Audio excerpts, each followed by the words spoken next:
Maliit lang ng pitak kayo na. Maliit ang pitak. Ilang hakbang eh.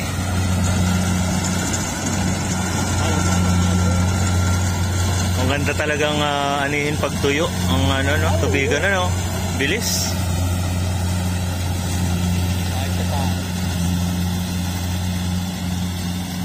Mabilis ang takbo eh.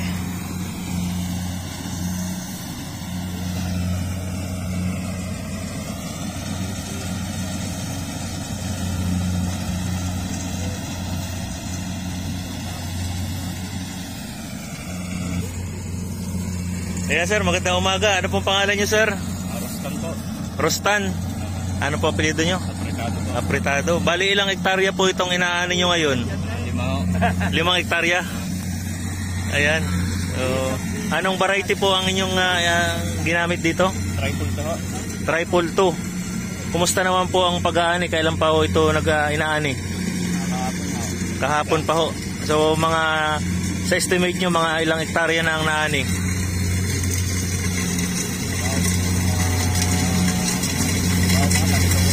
3 hektarya na. Ayan. Ayan, bilis.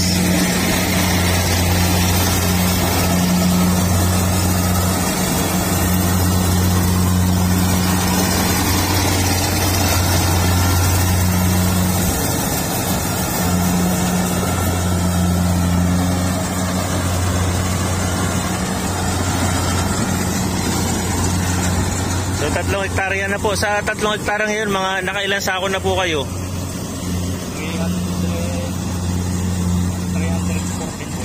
314 sa estimate nyo na 3 hektarya.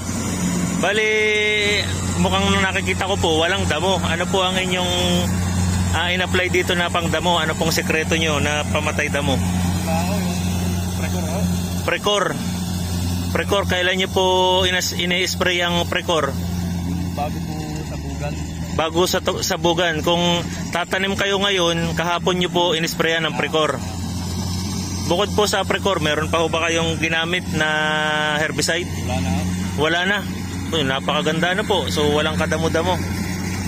Sa fertilizer naman po, ano pong nilagay niyong fertilizer? Bali, 4 po na complete.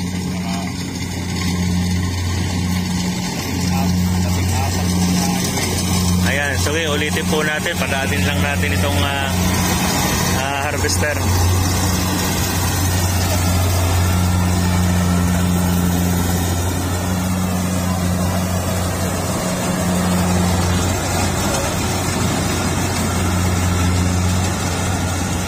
So bali ang nilagay nyo po ay doon sa 5 hektarya, 4 na complete, tapos 14 na urea. Yun na yun, wala nang iba. Ayan, so yun po yung nilagay ni Sir Rostan. Ano po? So yung pong unang paglalagay, ano pong nilagay nyong abono? 4 pong complete at 5 urea. First application, 4 na complete, 5 urea. Kailan po yun? Nung buhat ng isabog? Ilang araw? May 2 linggo? 3 linggo? So mga 3 linggo ano po?